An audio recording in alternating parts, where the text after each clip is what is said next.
Morning, Jay here from I Wonder UK, day 2 of the Devon coast to coast walk. Got to just before Ivybridge last night and I managed to find myself in a little bit of woods here for the night, which is okay, and I got a lot more sleep last night. I always struggle the first night, so last night, tired, I got a lot more sleep. Woke up this morning, snoozed it for a couple of times because I just thought I needed it. Today is going to be a totally different walk. Yesterday it was through countrysides, a couple of nice little villages. Today we get to Ivybridge, which is about 2 miles away, and then we're out on the moors, out onto Dartmoor, and that'd be a totally different story. I need to get my navigation skills. Got my map and my compass, my backup. I got my OS maps on my phone as well. Should be an interesting day. I'm looking forward to it. It looks quite bright out there. I can't quite tell in the woods, because it's a little bit damp in here and obviously a lot of shade, but we get packed up and we get gone. Because it's not raining and the weather's nice and mild, I'm taking advantage of the situation and having a nice leisurely pack up. I'm nowhere to be seen by anybody else, so just going to knock myself some porridge up for breakfast and a nice cup of tea. I don't always have these little pots. I bring one of them and then reuse the pot and bring my own porridge mix up in Ziploc bags. But just a little spin round of the situation here. Like I say, I'm not disturbing anybody. The footpath is, that's the River down there, and the footpath's on the other side of there, on the other side of the river, so we're all good.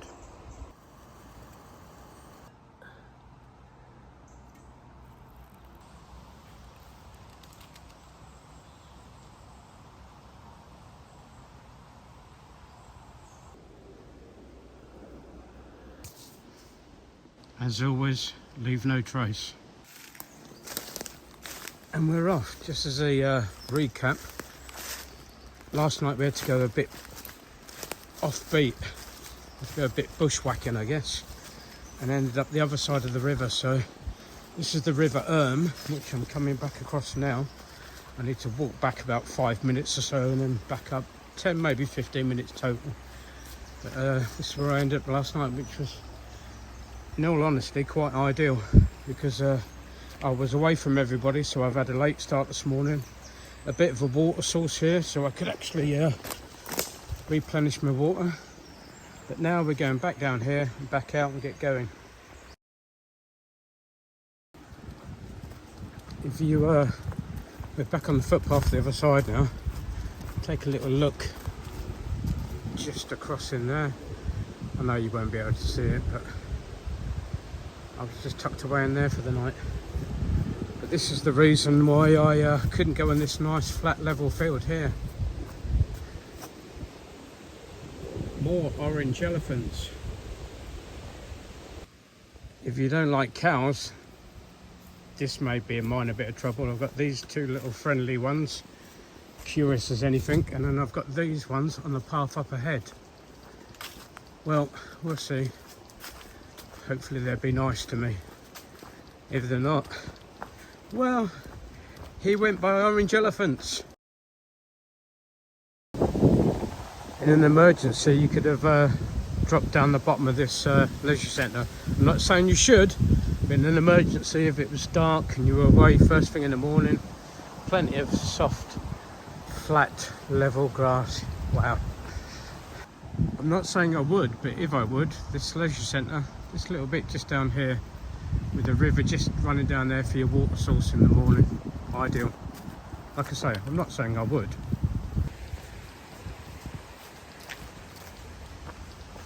Normally I don't like it when you get to villages or towns, because I find the lack of signs a little bit confusing, because I've gone feral. I'm used to looking at grass tracks and stuff like that, but this is quite pleasant and nicely signposted so far. Well done, Ivybridge. Yeah, it's got several little bits. You basically follow the river home, but they even got bridges or under bridges, which is cool.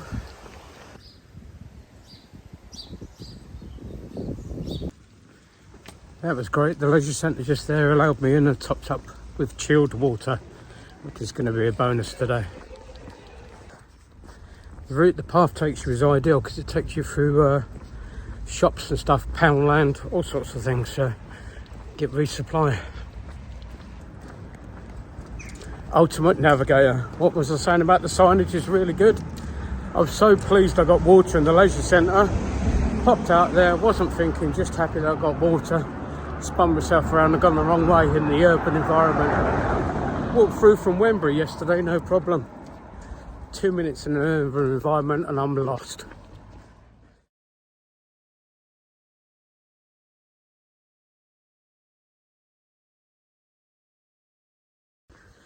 When you get past the paper mill, there's a bit of road work involved and it's a little bit of a yomp uphill, but it's not too bad. Not long and we'll be out on the moors.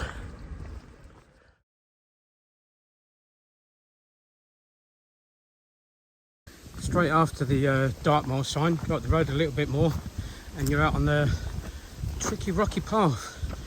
Just one of those that just can twist your ankle really easy, so take it easy and you're ascending. But we're nearly out on the moors now.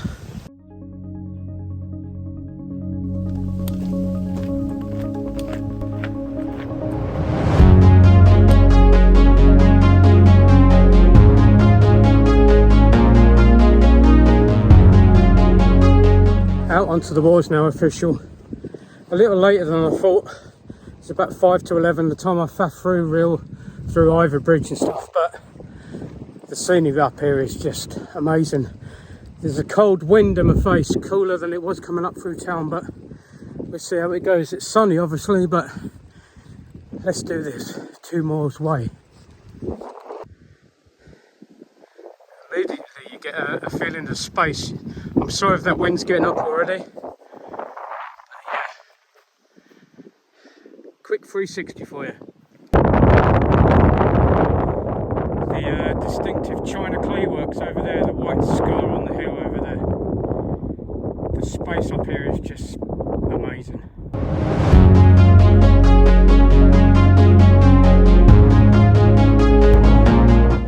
I've said before, but don't forget to keep stopping and having a look behind you. It's quite a treat sometimes to see where you've actually come from. And you get a sense of achievement that you're actually doing something. Look, there's Ivybridge down there, centre of screen. But you pan right, centre of screen now, there's the estuary running into Plymouth. You can even see the bit down Core Sand, High Sand, King Sand, sorry.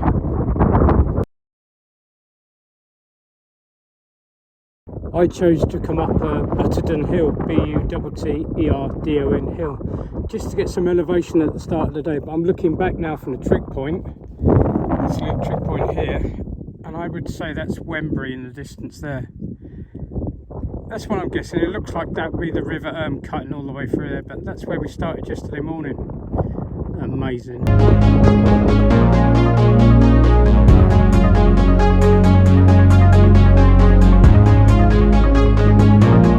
Quick 180 up Butterdon Hill.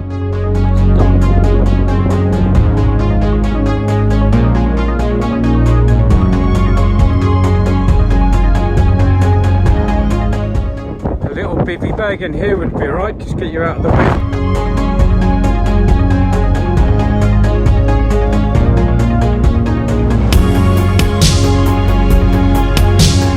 Looking back from Piles Hill, P-I-L-E-S.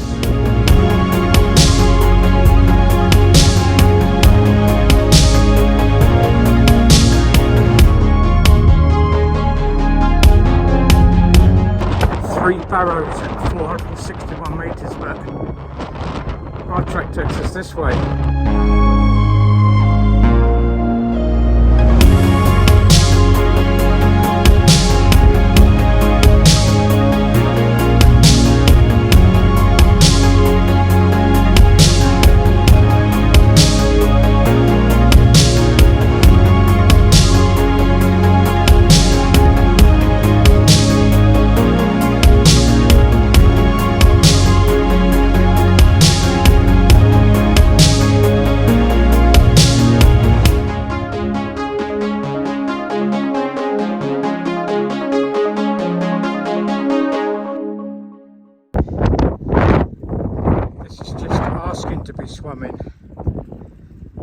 Be a great little spot for a wild camp. Mental note to self, a couple of hours away from the start. Just down there, centre of screen.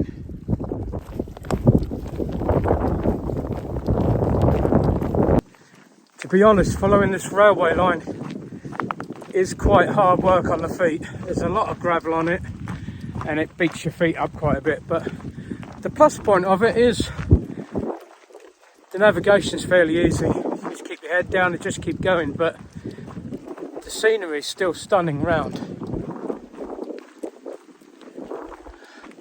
I can't even describe how far I can see, but I can still see over to Corsand, Plymouth, and then Corsand the other side of it. So it's all good.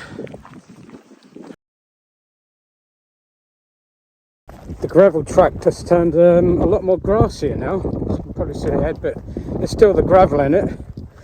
But we are in the middle of nowhere now. That could still be the estuary over there, but there's just nothing out here in a fabulous way. Looking over to Red Lake and Red Lake Mire over the other side, obviously out of shot. Looks like the path gets a little muddy ahead.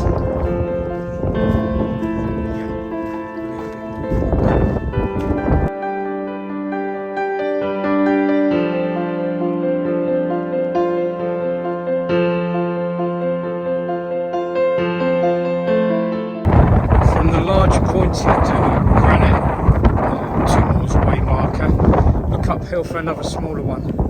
This is the one you're aiming for. Another little visual cue just after, a couple of 100 metres top should be on the right hand side away from the track. Conditions are worse than they are today. It's a lovely drive period today for me.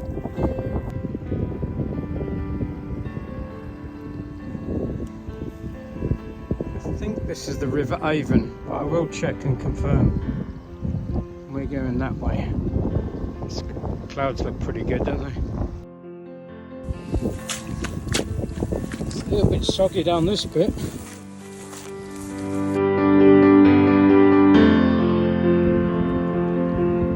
This is Huntingdon Cross, and I need to be over there.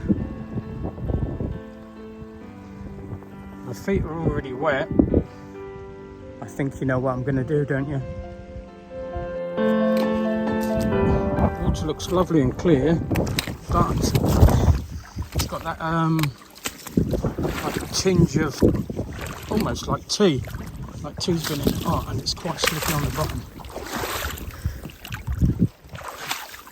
I'm going to have to empty these out when I get to this little side. But at least it's cleared the cow shit off of them.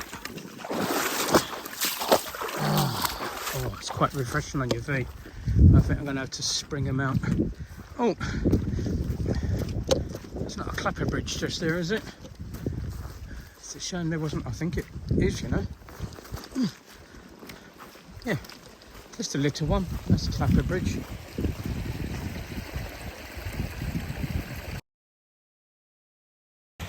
Definitely take the other little route suggested in the book under the blue section. I'll show you when I actually compile a video. But yeah, a little bit too soggy even today, and it's really dry out here.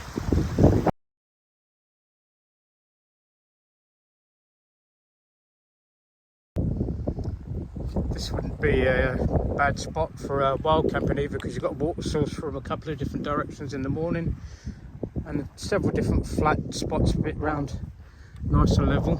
A little tiny bit of wind coming down from the valley up that way, but only a little bit.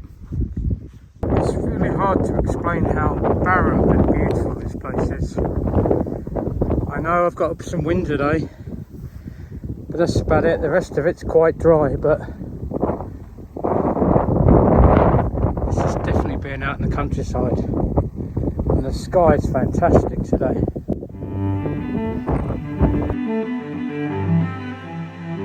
Take a look at this bit. Cows, sheep and horses just chilling out and playing together. Oh, nice. I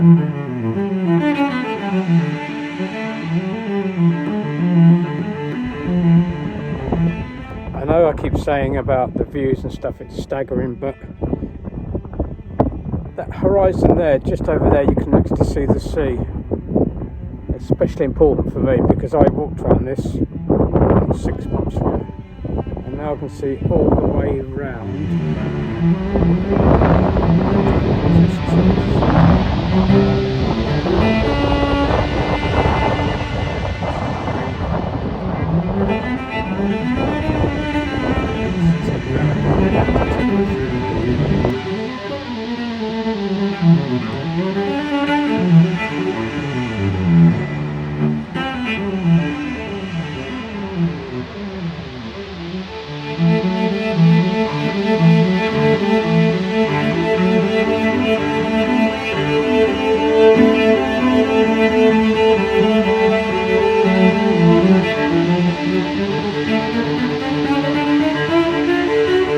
Yeah, I know it's used a lot, but it's awesome.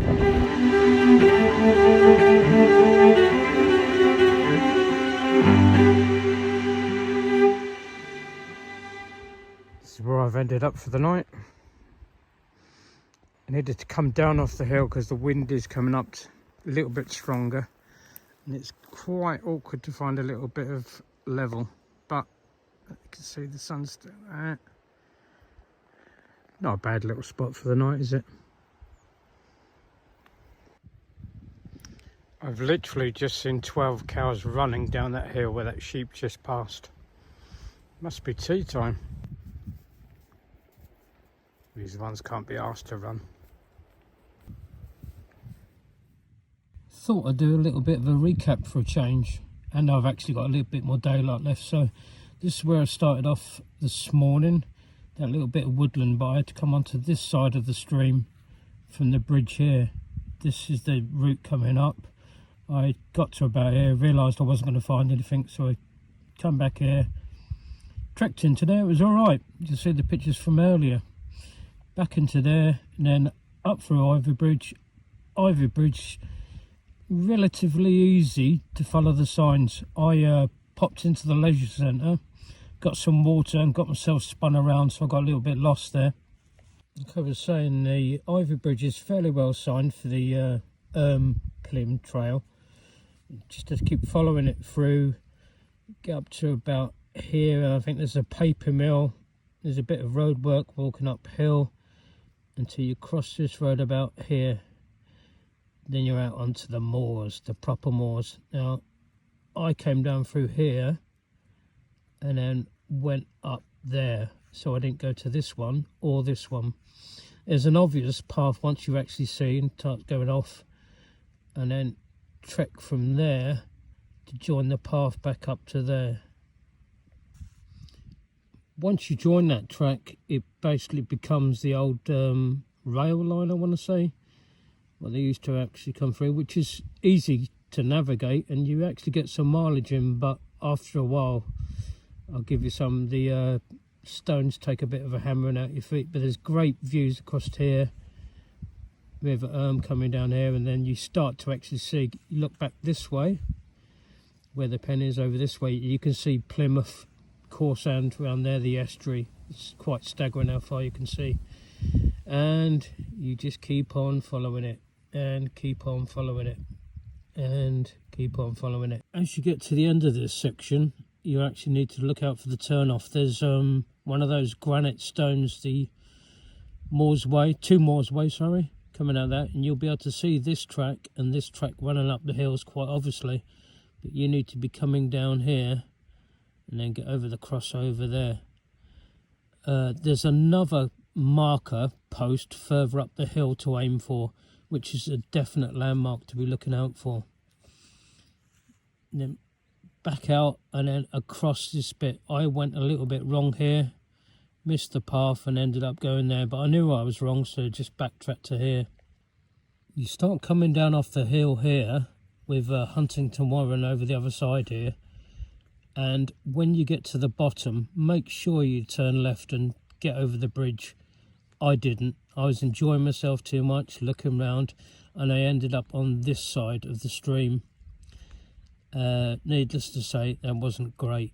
I ended up sort of ankle to knee deep in water, bogs, and potentially, in all seriousness, some ankle crackers. But I managed to get back over to the stream where you see me wading here. Had a nice little break there, and then up this hill, which is, you know, fairly easy going, but uphill. But the views when we get up to the top of here, you can see all the way back to Plymouth. Just absolutely staggering. From the top of the hill, you start coming down, and it's a gentle, easy stroll down, if you like. And as you're coming down this hill, for a bit of a landmark, if you look in the distance, there's a point on the furthest ridge away, probably the highest I would guess, but it's a good aim point to come down to. And I got as far as here. Well, there's Scorriton down, and there's Scorriton, and there's Holne, which is, I think, the title on this video, to Holne. But just at the edge here is the edge of Dartmoor on the purple map you get, which identifies where you're officially allowed to camp. So I decided to pull it up short here. So it's a good day. Through Ivybridge was easy enough. Coming out on the moors is brilliant. The walk along the railway line is slightly monotonous, but there's some brilliant views. And then the last bit, you're really out onto the moors, really in isolation. Fantastic day. Looking forward to tomorrow. Hopefully see you then.